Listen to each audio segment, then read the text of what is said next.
Hello guys, as you already know from the title of this video, I'm in Montreal. I'm new to this city, so let's walk and explore it together.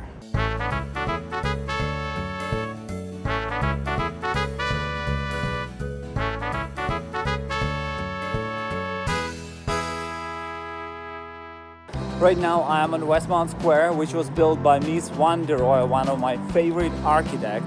This is the complex of 3 black towers and 1 big horizontal building.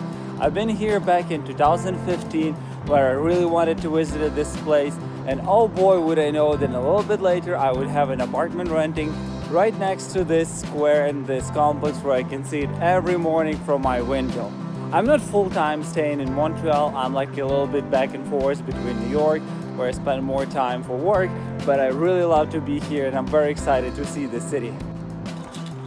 If you go east from here, you're getting more into the downtown area where it's a little bit more dirty and more homeless people. If you go west, you go to Westmount neighborhood and you have rich houses with amazing landscapes. So basically I live on the border between 2 very different neighborhoods.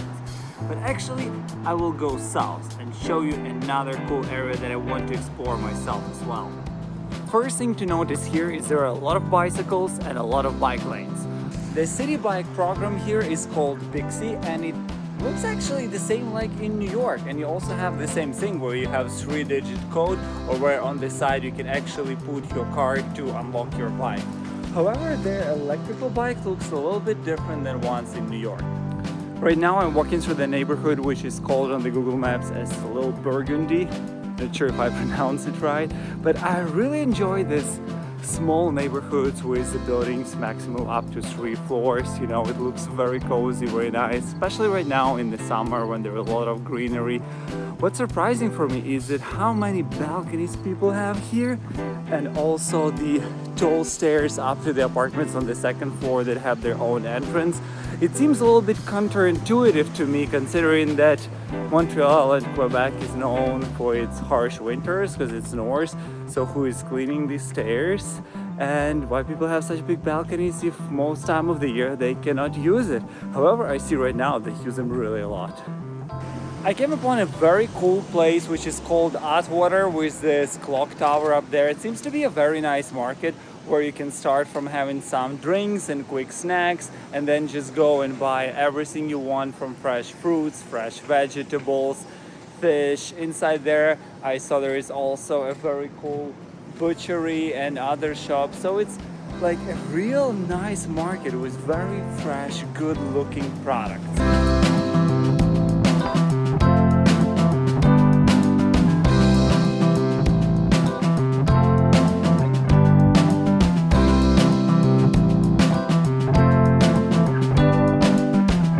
Right behind the market there is a very cool Lechin canal, and I want to walk just along this canal and see what infrastructure, what architecture and things are happening here.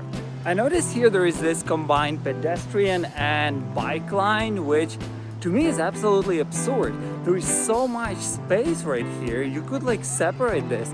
Bikes are going much faster than people are walking, and then imagine you walk with a kid, with a stroller, with a dog, and there's someone passing right next to it on a much bigger speed. And there's so many other things like scooters and electric motorized vehicles here that have like this electric bikes and stuff. And people are running, and what a mess! I think this is really bad decision to put it all together, and it's not that wide. Gosh, so much space around. Do it only for pedestrians, do it separately for bikes. Why wouldn't do it? I don't understand it. I think this is a very bad decision, and there are a lot of things and troubles are asking to happen here. There are also rail tracks going in parallel with the canal. Oh my god. You saw that? Okay, let me step aside here. So here there is the canal, and in parallel there are rail tracks, as I mentioned, and I think that actually it used to be some kind of manufacturing area. It looks like that, and there are a lot of new cool housing development around that tells me that probably there used to be factories and now there is some nice housing facing the canal and water and a lot of greenery, which I really like. Very pleasant place to walk. There is some really fine high-end architecture here. You can see through the interiors, through the glass, and it looks really amazing. You know, I need to research more about this canal in this area and just come back to you with an amazing detailed video about this.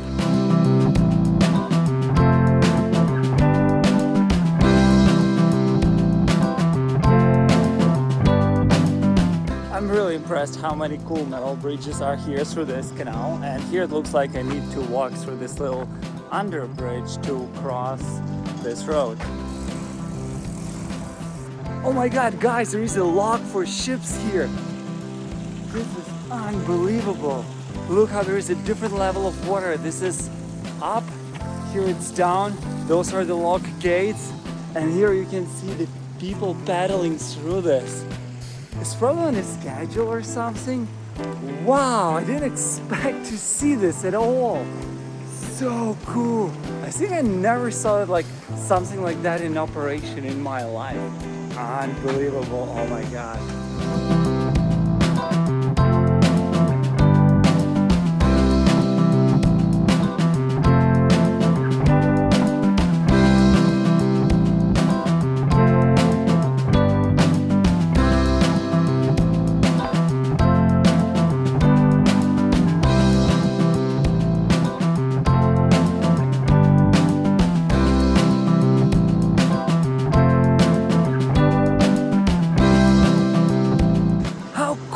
That I actually came here, and I was so lucky to be at the time when the boats are coming through this lock. This is unbelievable. Oh my god, I feel like a kid.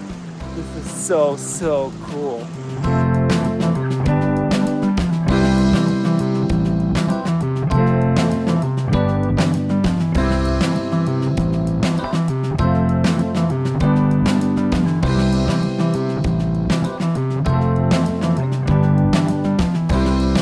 Housing up here is very cool. You can see that there were some old factory buildings with the addition of new buildings, and they also even have there their own docks for boats. How cool is that? A little bit further down here I came across this really crazy map which says Sentier Trans-Canadian Trans-Canada Trail. Look at this humongous trail, and some weird parts here like this one little here and this one little there.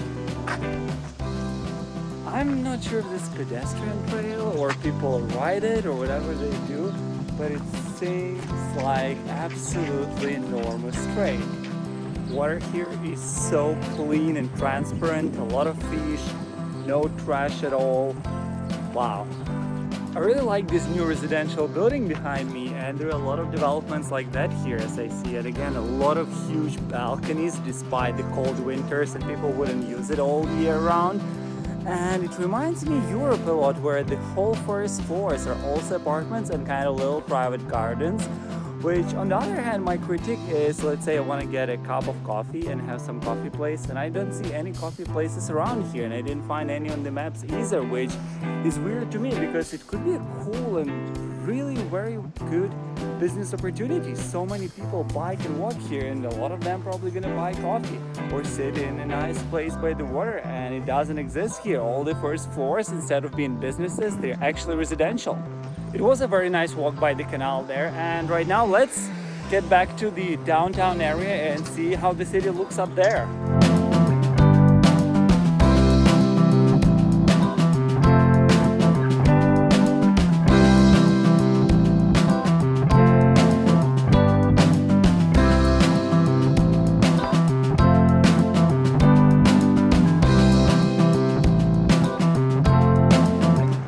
Here we are in downtown. I think the area is called Sainte Marie or something. So first what I see and I really like is how they protect the trees. You have the ground underneath and you have this metal cover and protection, which looks pretty cool. How to know that you're in a cold climate? It's when the bus stop is closed from all sides. Since people predominantly speak French here, I don't really understand the parking signs. So it says here that from 7 till 3 I cannot park. Luna Bien, I believe it's like lunes on Spanish, it's Monday, and viernes it's Friday. So I think from 7 till 3 you cannot park here from Monday till Friday. Every parking space has a number. As you see here is C17 and C16. Also, this pole has a bike place to chain your bicycle. Let's see how much is the parking. I'm really curious.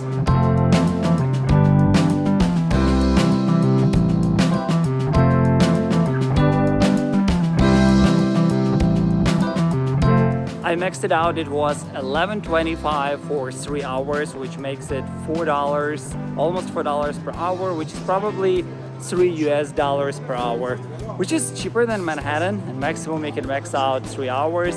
I think it's decent, totally fine. Guys, I found something very exciting here. This is the blue fire hydrant. First I thought maybe there's a mistake and somebody mistakenly painted it blue instead of red, because usually all the fire hydrants, they are red, right? They're like red fire trucks, the fire is red, it's easy to find red color, so it makes so much sense to have the red fire hydrant and then blue. Then I saw there is also the blue signs for the fire hydrant and I'm like, stop, this is not a mistake, there is really something going on and I haven't seen it anywhere in the world. So I did a little like Google search and I found that the blue fire hydrant actually is a part of metro, like subway system, and it belongs to them. I don't know why they really need a fire hydrant systems on their own and they cannot connect to the red ones. There's also allowed to park in front of them when it's not allowed to park in front of the red fire hydrants. So wow, this is a very, very cool fact about the Montreal that I just learned, and I hope you find it exciting and cool as well.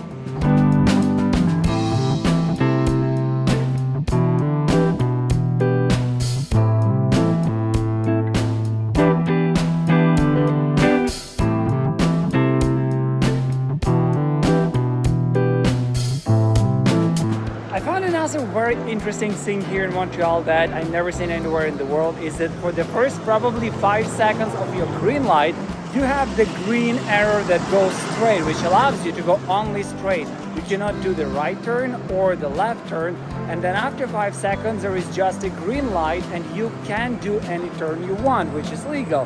Which it's kind of weird for me because it means that probably before you do the right turn you have like to let the people pass and they go for this first seconds, and the same the oncoming traffic is passing, which prevents you from like doing the very quick left turn at the beginning of the green light, which you pretty often can do in the United States, but here they do it different. I never seen anywhere else in the world to have just the green arrow first.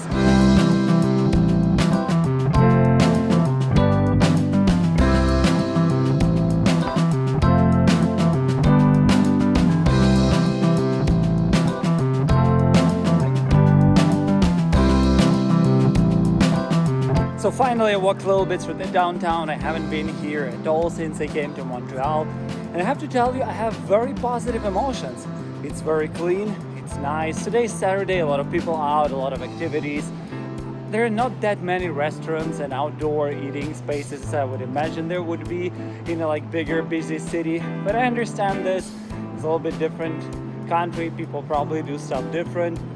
And just architecture, urban spaces, everything around here is really great. I enjoyed here and I'm gonna spend more and more time in Montreal. You're gonna see more videos from me about transportation and exploring different neighborhoods, maybe some nature around the city and in the Quebec province, so stay tuned for that.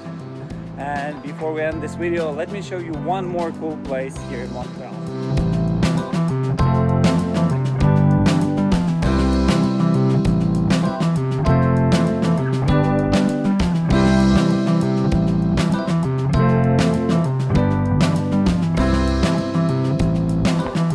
And here is the promised last piece. This is the most beautiful view of the city, and if you're still watching, you got to enjoy this.